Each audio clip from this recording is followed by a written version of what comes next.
Kwa majina naitwa Amani Rutebuka Frenki, natokea kata ya Kirusha. Mimi ni karani mwongozaji katika kituo cha kupigia kura. Kuna swali kwamba mmeuliza kwamba kwa watu ambao hawajui kusoma na kuandika katika kipindi cha kupiga kura tutawasaidiaje? Ni kwamba ni hivi, kwa sababu kwa wale ambao hawajui kusoma na kuandika, pale kuna kuwepo na wino ambao watawekewa kwenye kidole chao kikubwa kwa ajili ya kuweka kama sahihi kwa mgombea yote ambao atakuwa anamtaka. Tuseme nafasi ya urais, pale kutakuwepo na majina. Kwa yeye ataruhusiwa yeye kuchukua ule wino ambao tutakuwa tumemweka kwenye kidole chake, ataenda kugandamiza kwenye ile picha ya yule mgombea anayemtaka kumchagua.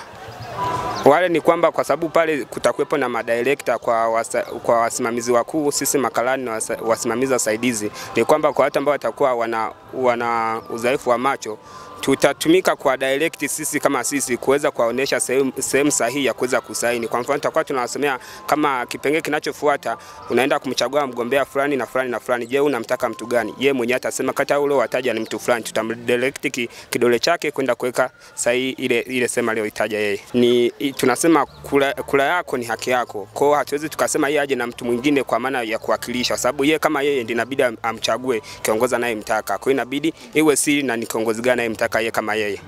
Pande wa mama wajawazito nitawapa kipaumbele kupiga kura, ndio watakuwa wa kwanza, na watu walemavu na wasiojiweza ndio watakuwa wa kwanza, ingawa watakuwa na kadi za mpiga kura. Tumefundishwa hatupaswi kutoa siri yote ile kulingana na kura zetu ambazo tulikuwa tumesimamia kwa siku hiyo ya Oktoba 29 mwezi wa 10 2025.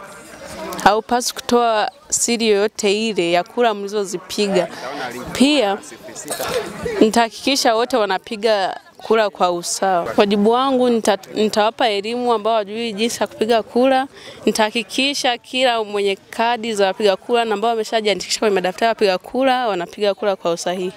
Mtu nitakavyomsaidia, nitamuelekeza kutakuwepo na chombo fulani cha kuweka kidole. Hiki kidole cha mwisho ndo atachovya mle, atabaki na alama na yeye atajua kwamba amepiga kura.